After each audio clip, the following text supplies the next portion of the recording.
Good afternoon, everybody. Good afternoon. How are we today? Good.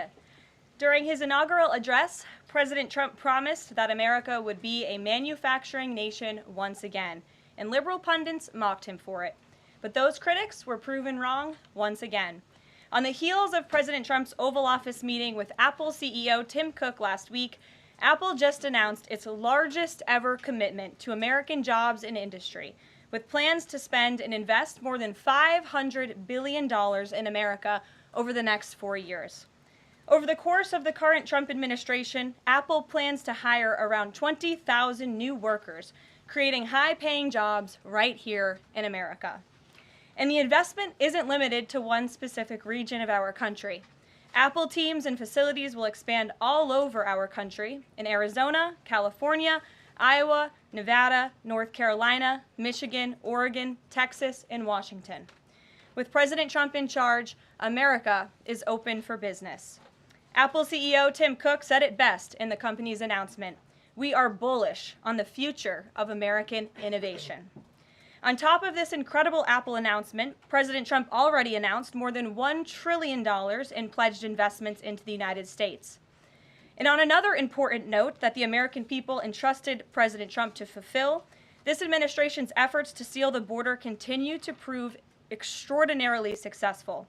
In President Trump's first month back in office alone, illegal border crossings hit lows not seen in decades, down 94% over the past year, while interior arrests are up 134%. And this past Saturday, this is a significant statistic that I wanted to share with all of you, there were only 220 illegal border crossings on Saturday. This is a 15-year low.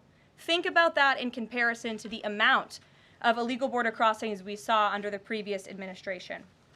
Fox recently reported that a San Diego migrant shelter is closing its doors after saying they have not received new asylum-seeking families or individuals since January 20th.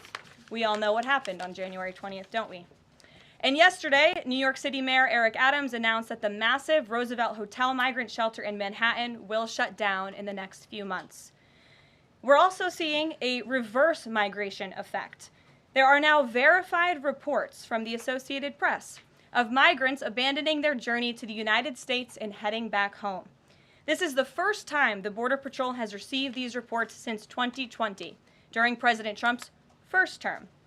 The returning migrants claimed in interviews that the new heavy security posture adopted by the Trump administration was a significant reason for their decision to return to the countries of their origin. Overall, the American people continue to overwhelmingly give President Trump very positive remarks. Nearly every one of President Trump's policy initiatives are receiving strong majority support, and I have noted that in every briefing since Inauguration Day. 81% of Americans support deporting illegal migrant criminals from our nation's interior. 76% of Americans support the DOJ-led efforts of a full-scale investigation to find and eliminate fraud and waste in government expenditures. Again, this is from a Harvard-Harris poll, a very legitimate pollster. 76% of Americans support closing the border. 69% of Americans support President Trump's common-sense efforts to ban men from women's sports. As you all know, we celebrated that executive order at the White House a couple of weeks ago. 65% of Americans support the president's efforts to eliminate all preferences by race in the hiring and awarding of government contracts, which is another pledge that DOJ is working hard to fulfill. And 61% of Americans, vast majority, support the president's plan for reciprocal tariffs to ensure that other countries are treating us the way we have always been treated. Despite what many Democrats and media members want you to believe, the Trump agenda is not only necessary, but it is overwhelmingly popular. Why? Because it's driven by common sense. And finally, as you all saw yesterday, a federal judge denied the Associated Press's emergency motion for a temporary restraining order against myself, our Deputy Chief of Staff Taylor Budowich, and our Chief of Staff Susie Wiles for our decision to remove the Associated Press from the White House press pool for certain and special events. The judge's ruling, upholding our decision to deny the Associated Press such privileged access, reinforces the truth. And it reiterates what I said from this podium last week when that suit was filed. Asking the President of the United States questions in limited spaces, such as the Oval Office in Air Force One, is a privilege that unfortunately has only been granted to a few. It is not a legal right for all. The Trump administration has already proven to be the most transparent ever, and this president, the most accessible in history. This is evidenced by President Trump's daily press conferences in the Oval Office, where he takes many questions from the journalists who have the honor and privilege of standing before the beautiful Resolute desk. The president and this entire White House are committed to ensuring the American people continue to receive this same level of historic transparency, access, and visibility. In fact, we want to double down and give even greater access to the American people. We want more outlets and new outlets to have a chance to take part in the press pool, to cover this administration's unprecedented achievements up close, front and center. As you all know, for decades, a group of DC-based journalists, the White House Correspondents Association, has long dictated which journalists get to ask questions of the President of the United States in these most intimate spaces. Not anymore. I am proud to announce that we are going to give the power back to the people who read your papers, who watch your television shows, and who listen to your radio stations. Moving forward, the White House press pool will be determined by the White House press team. Legacy outlets who have participated in the press pool for decades will still be allowed to join, fear not, but we will also be offering the privilege to well-deserving outlets who have never been allowed to share in this awesome responsibility. Just like we added a new media seat in this briefing room, legacy media outlets who have been here for years will still participate in the pool, but new voices are going to be welcomed in as well. As part of these changes, we will continue the rotation amongst the 5 major television networks to ensure the president's remarks are heard far and wide around this world. We will add additional streaming services which reach different audiences than traditional cable and broadcast. This is the ever-changing landscape of the media in the United States today. We will continue to rotate a print pooler who has the great responsibility of quickly transcribing the president's remarks and disseminating them to the rest of the world. And we will add outlets to the print pool rotation who have long been denied the privilege to partake in this experience, but are committed to covering this White House beat. We will continue to rotate a radio pooler and add other radio hosts who have been denied access, especially local radio hosts who serve as the heartbeat of our country. And we will add additional outlets and reporters who are well-suited to cover the news of the day and ask substantive questions of the President of the United States, depending on the news he is making on that given day. This administration is shaking up Washington in more ways than one. That's what we were elected to do. As I have said since the first day behind this podium, it's beyond time that the White House press operation reflects the media habits of the American people in 2025, not 1925. A select group of DC-based journalists should no longer have a monopoly over the privilege of press access at the White House. All journalists, outlets, and voices deserve a seat at this highly coveted table. So by deciding which outlets make up the limited press pool on a day-to-day basis, the White House will be restoring power back to the American people who President Trump was elected to serve. So in that note, in our new media seat today, we have Shelby Talcott, who is a White House reporter for Semaphore. In 2022, Semaphore launched as a global digital news platform with the aim of bringing meaningful innovations to the news industry. Today, they have nearly 1 million newsletter subscribers spanning 11 separate editions. With that, Shelby, I will take your questions. Thanks, Caroline. I've got 2 for you. One on foreign policy. Over the weekend, the president's special missions envoy, Rick Grenell, was talking about Venezuela, and he said that the president isn't someone who wants regime change. Other administration officials have made clear that they don't see Maduro as the rightful leader. What is this administration's policy on a new government in Venezuela? I think the president has made his position on Venezuela quite clear. He stands in opposition to the Maduro regime, and Secretary Rubio has spoken on this extensively as well. And then on Doge, last night Elon Musk said that a failure to respond a second time will result in termination. Will there be additional rounds of the did you do this week email from DOJ to federal workers? And what's the guidance on the federal workers who've been instructed by their agencies not to reply? So a couple of things on this. First of all, let's just take a step back and talk about this idea.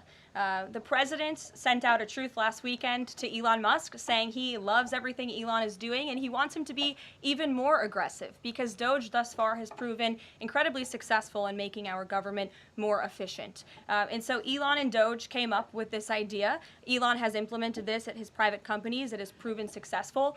And it's a very simple idea when you think about it. All the Office of Personnel Management is asking, all this administration is asking, President Trump is asking, is for federal workers who live off of the American taxpayer's dime to send 5 bullet points of what they have done in the previous week. That is all we are asking for. And so the Office of Personnel and Management sent out additional guidance last night.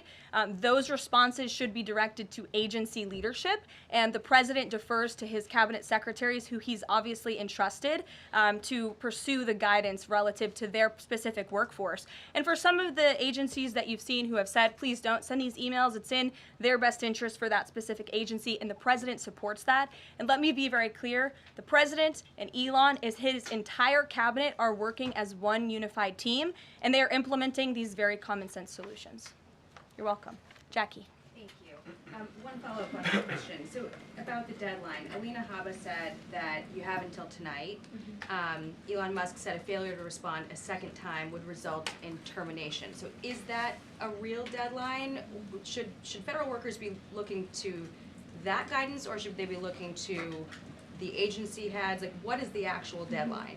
So again, the agency heads will determine the best practices for their employees at their specific agencies. Again, this was an idea that Elon come up with. DOJ worked with OPM to actually implement the idea, and the secretaries are responsible for their specific workforce. And this is true of the hirings and the firings that have taken place. And we advise federal workers, unless your agency has dictated you not to respond to this email. In fact, I can announce that we've had more than 1 million workers who have chosen to participate in this very simple task of, again, sending 5 bullet points to your direct supervisor or manager, CCing OPM. I actually participated in myself. It took me about a minute and a half to think of 5 things I did last week. I do 5 things in about 10 minutes, and all federal workers should be working at the same pace that President Trump is working and moving. We have a country to save, and we want this federal government to be responsive to the needs of the American people who re-elected this president to have historic, massive reform, and that's what the intention of this idea is. Can you clarify one thing, though? Because Elon Musk also said that a reason that they wanted this 5 things email was just to see if people are actually alive. Citing that there are some federal workers who might not even be alive. So meantime, NBC is reporting that these responses are going to go into an AI generator to evaluate whether these jobs are necessary. So is it just to see if people are actually working, or is it an effort to maybe cut some of those jobs? I have not seen that NBC News report, and I haven't heard that from DOJ or from Elon himself. Again, this is to ensure that federal workers are not ripping off American taxpayers, that they are showing up to the office, and that they are doing their jobs. That's what the American people expect, and it's a very simple task to complete. I did it myself, and I was more than happy to do it because I'm very grateful that I am serving the American people on the American taxpayer's dime. Do you think DOJ should hire a spokesperson just so that Elon Musk doesn't put out tweets that then confuse federal workers? Are my press briefings not good enough for you, Jackie? John. Carolyn, thank you. In the ruling by Judge McFadden yesterday, who dismissed the lawsuit that AP brought against yourself and your team members here, President Trump, in there he said, why not just do away with the entire White House Correspondents Association along with it, because essentially they have no authority, they just usurped it. What is your reaction to that? Well, first of all, John, it's great to see you. And you are one of those individuals who has you're on a streaming platform that hundreds of thousands of people tune into every day. So it's great to see you in the briefing room. I did address that actually in my opening remarks by announcing that the White House press team in this administration will determine who gets to enjoy the very privileged and limited access in spaces such as Air Force One and the Oval Office. There are, as you know, look at this room, hundreds of journalists who show up to this building every single day and are not granted that luxury of flying on Air Force One and asking the President of the United States questions. And so we want to ensure, again, everyone has a seat at that highly coveted table. But alas, the legacy media outlets who have been doing this for quite some time and have invested resources into covering the White House, their spots will remain, just like they have in this briefing room as well. Sure. Steve. Could you give us an update on the negotiations around the Ukraine minerals deal, and when is President Zelensky going to come visit? So the president talked at length about this yesterday, the critical minerals deal with President Macron, and in the more than hour-long press conference he gave all of you in the Oval Office himself. There hasn't been significant updates since the president's remarks last night, but I will just reiterate his position. It's critical that this deal is signed. He expects President Zelensky to sign a deal. This is to recoup American tax dollars that have been funding Ukraine's national defense. And it's also great for the Ukrainian people who have been put through hell because of this war. And it will create a lasting economic partnership as Ukraine will need to rebuild their country because of this brutal war. And just to follow, is Steve Witkoff delayed his trip to the Middle East so he can concentrate on this minerals deal? I don't want to comment on Mr. Witkoff's travel plans or read anything out just for obvious reasons, but he, remains very much working. That man is working around the clock to secure this deal with Russia and Ukraine alongside Secretary Rubio and Secretary Bessent, General Keith Kellogg. He's also working very hard to secure a peace deal in the Middle East as well. So God bless him, and he's working alongside the president every single day. Sure. Thanks, Caroline. The president's executive order creating DOGE called for the naming of a DOGE administrator. Who is the DOGE administrator? So the president tasked Elon Musk to oversee the DOGE effort. There are career officials and there are political appointees who are helping run DOGE on a day-to-day basis. There are also individuals who have onboarded as political appointees at every agency across the board to work alongside President Trump's cabinet to find and identify waste, fraud, and abuse, and they are working on that effort every day. So is Elon Reagan. Musk the administrator? Reagan. Thanks, Caroline. I have two for you today, one on the border wall and one on the DHS investigation. Sure. First on the border wall construction has restarted in Texas and California under contracts awarded under Trump's first term. Is the president looking to secure new contracts, and how is he defining success in terms of border wall construction this administration? The border wall is a signature promise of President Trump's campaign. He talked about it way back in 2015 and 2016, and people laughed at him for bringing up this idea. It's proven to be not only an idea that he delivered on in his first term and continues to deliver on in his second term, but it's also proven to be highly effective. In fact, we know where there were parts of President Trump's border wall built and standing under the previous administration, illegal border crossings dropped 87% where there was a border wall. So the wall is an incredible deterrent factor for illegal migrant caravans. The president is committed to the continuation of the construction of the wall. And the previous administration actually sold off the resources that the Trump administration secured to build the wall. And that's an egregious misuse of the American taxpayers' money. They just let those resources rot on the southern border. They actually sold them for pennies on the dollar. So this administration, DHS and ICE and Customs and Border Patrol and Tom Homan and all of the great people who are working on this effort are committed to continuing the construction of President Trump's border wall. DHS investigation into people who might be leaking within the administration. Will the White House release the names of the individuals that DHS Secretary Noem said were caught leaking details of the ICE raid? And can you share how many leakers have been caught so far and what agency they were a part of? I would defer you to DHS on the leakers that they have identified, but I know the president and this White House commend Secretary Noem for launching an internal investigation to identify those leakers because it's unacceptable for career bureaucrats who are standing in the way of the will of the American people and enacting President Trump's agenda. If they don't want to adhere to the will of the 77 million Americans who reelected President Trump, then they should go find another job. And if they continue to leak information, especially information that is critical to protecting Border Patrol agents and ICE agents who are out there doing jobs that not many people are willing to do, putting their lives on the line to protect our national security, then those individuals absolutely should be fired. And this administration is committed to finding them. Sure. Caroline, two questions for you, one related to Guantanamo Bay, the other to the White House Correspondents' Dinner. I wanted to get your response to some Washington Post reporting of the migrants who stayed over at Guantanamo Bay for the last 2 weeks. They told the Post they were rarely let outside, they were shackled and placed in what they described as cages, and alleged that they were not treated as human beings. Does the White House have any response to those conditions? At Guantanamo Bay?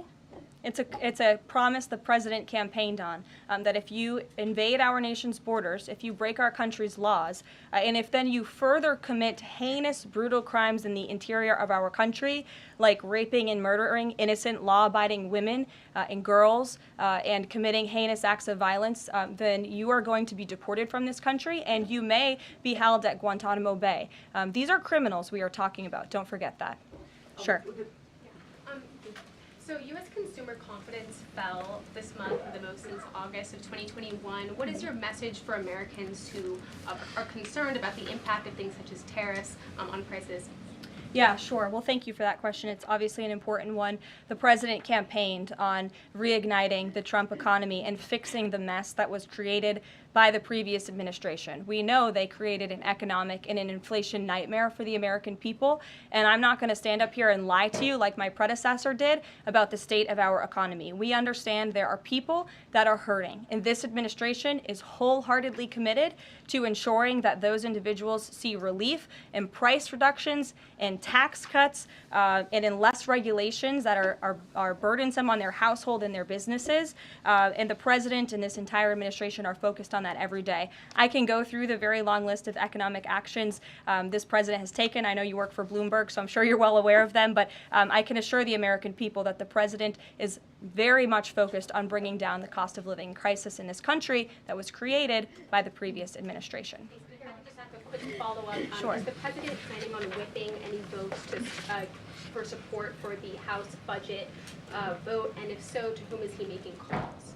I'm not aware of any calls that he has made. I did talk to the president about his position on this just before coming down here, and he said that he's made it very clear to the Hill what his priorities for a budget are. He's said it to the Speaker of the House. He said it to Leader Thune. The Senate and the House know what President Trump wants and know what the American people want. And so he expects Congress to get it done. He's looking at the proposal from the House. He will also be looking at the proposal that I believe the Senate is drafting up as well. Sure. Thank you, Caroline. I have two questions.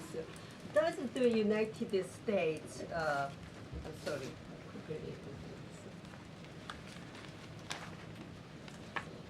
Well, why don't you identify your question and I'll come back to you. Sure, go ahead. So, what guarantee that Israel will withdraw from Lebanon soil after 2 weeks, as the ceasefire terms indicates? I'm not sure about the guarantee that you're referring to. I can tell you that this administration remains very much engaged. We know the deadline for the Phase 1 ceasefire is imminent. So Steve Witkoff, whom I mentioned earlier, and the president's administration and his team and the president himself remain very much engaged. We want to see the ceasefire continue, and the president has made it very clear he wants to see all of the hostages who have been held in captivity in Gaza returned home. Jeff. Caroline, I was wondering if is Elon Musk going to attend the president's first cabinet meeting tomorrow? He is, as a matter of fact. I spoke to the president about that before coming down here as well. And Elon, considering he is working alongside the president and our cabinet secretaries, this entire administration will be in attendance tomorrow just to talk about DOJ's efforts and how all of the cabinet secretaries are identifying waste, fraud, and abuse at their respective agencies. We look forward to the meeting tomorrow, and I think you'll be hearing from the president and his cabinet where they're on campus tomorrow. I hope you guys are excited. Since some of those cabinet members were caught off guard by the email Nobody from was caught Saturday, off guard. A few departments said they were caught off guard. The FBI was, the DOJ was. Did anonymous sources say that, or did the cabinet secretary say that? The cabinet secretaries and others have said that they were not aware that this was happening. So I'm wondering, will there be a give and take tomorrow at the cabinet meeting? Is Elon Musk or the president open to any type of dialogue about who is actually in charge of the chain of command of these workers? I would reject the premise of your question, Jeff. The cabinet secretaries have not said that. I know anonymous sources, probably career bureaucrats, have leaked that to many of you in this room. But as I said at the beginning of this press conference, everybody is working as one team, and the president respects the decisions of his cabinet secretaries to tell his staff, their staff, not to respond to that email because they did so out of interests of national security, and they don't want to obviously risk confidential information. It's pretty common sense. Dasha. Musk has obviously been doing a lot of work. He's been working every day, and a lot of the time weekends.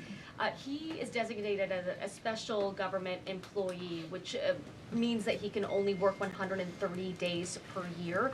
Is the White House expecting him to limit his work to 130 days, or are you going to work around those rules? Do you want to see him extend beyond the 130 So days? today is February 25th, so I think we've been here about 35 days roughly. So ask me in another 100 days. Daniel. Karoline, thank you. You opened up with a major announcement from Apple, $500 billion, 20,000 jobs, doubling its advanced manufacturing fund. Yeah. What does that signal that such a global brand would make what it called its largest ever spend commitment just a month into President Trump's second term? What does that signal about his economic vision for the country? President Trump is a deal maker, and he has restored confidence in business leaders around this entire world. Apple is one of the largest companies on the face of the planet. They employ hundreds of thousands of Americans, but the president wants to see more Americans employed, more investments here in the United States of America. And this is another fulfillment of the president's campaign promises. I recall President Trump at his rallies on the campaign telling the world that if and when I am elected, America is going to be back, and we want your investments to be driven onshore. We want you to hire American workers, and you will have the lowest regulatory burden, the lowest tax cuts, and the president has already proven he's committed to slashing regulation. He's counting on Congress to implement those tax cuts. And so people are encouraged by the president's, again, as Tim Cook called it, they're bullish about American innovation because of the leadership of this president. And it's a stark contrast to the leadership of the previous administration, Joe Biden, who I don't think spent any time trying to recruit any investments or jobs here at home. Mary. We're hearing from some Republicans who are voicing concerns about how these cuts are being carried out. Congressman McCormick, a Republican from Georgia, tells us he's worried it's too rapid for real people to adapt to. And he says he's concerned that it could come off as discompassionate, in his words, that it could risk undercutting the strong message that he feels you're trying to send about the need to cut government waste. Well, I think that was one comment from one senator, and I think, as I cited in my opening remarks in the poll, the most important people are the American people, and 77% of Americans at home support a full investigation into the waste, fraud, and abuse that the federal government has been spending their tax dollars on. So that's the people the president cares about most, and that's why we're fulfilling this pledge. And again, it should come as no secret to anybody. The president campaigned on doing this. The president yesterday said if you don't respond to this email, you will be fired or semi-fired. What does he mean by that? Again, I've been asked to answer this question 3 times now. It is semi-fired. But it's in the memo. The president again has entrusted his cabinet secretaries to oversee their workforce. That's why he nominated them to be cabinet secretaries, and so federal workers can be directed to their agency leadership. Sure. Great, thanks, Caroline. I wanted to ask about a federal judge yesterday was saying that they didn't know who the DOJ administrator was and was asking the lawyer for the administration who it was, and the lawyer responded, I don't know the answer to that. Can you tell us who the administrator of DOJ is? Again, I've been asked and answered this question. Elon Musk is overseeing DOJ. There are No, Elon Musk is a special government employee, which I've also been asked and have answered that question as well. There are career officials at DOJ. There are political appointees at DOJ. I'm not going to reveal the name of that individual from this podium. I'm happy to follow up and provide that to you. But we've been incredibly transparent about the way that DOJ is working. John. The Republican budget. Thanks a lot, Caroline. Since your last briefing, there have been some personnel moves that have been announced by the president, and I wanted to ask you about them. One was the president replacing the chairman of the Joint Chiefs of Staff, General C.Q. Brown Jr. What was the reason for the president naming a replacement for General Brown? and then I'll follow up with another personnel announcement that's been made over the last few days. He thinks he's doing a bad job, and it's time for a shakeup at the Pentagon. They failed 7 audits in a row. The trust in our United States military amongst the war fighters is low. The president is shaking up the Pentagon and the Department of Defense, of course, with Secretary Hegseth leading, and he has the right to do that. It's actually quite common from administration to administration to do such a thing. The president, when he swore him in as the Chief of Staff for the Air Force, called him a great man and a great gentleman. Does he distance himself from the remarks that he made back in August of 2020? I think replacing him speaks for itself. James. James. One other one, if I'm sorry, thank you. On the FBI, the president also announced a new deputy director of the FBI, Dan Bongino. From what has been reported, and maybe this is not accurate reporting, you can tell me, the FBI director, Kash Patel, informed Republican senators that it would be an individual named as the deputy who was a special agent currently at the FBI, and of course Mr. Bongino is not. What was the reason for naming Mr. Bongino to this position, and was Mr. Patel not correct in making that assurance to those senators? I'm not sure if anybody in this room has listened to Mr. Bongino when he talks about the past corruption at the FBI, when he talks about his experience serving for the United States Secret Service.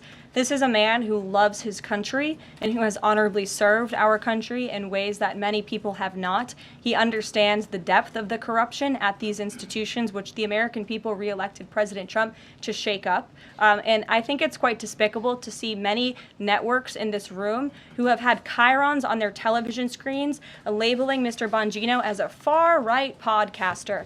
He is not. He is a former law enforcement agent. He is a former Secret Service agent who put his life on the line to protect this country, and that is why the President of the United States has entrusted him for this important role. He's also an outsider to this Washington swamp, and we often see that when outsiders are appointed to such coveted positions, a lot of people in this city get very, very nervous, and they should be, because Dan Bongino and Kash Patel and Attorney General Bondi are focused on rooting out the corruption at these agencies and ending the weaponization of government once and for all. I'd like to end with something. As you all know, James, as you were just about to do. You know what, James? I'm feeling generous. Go ahead. I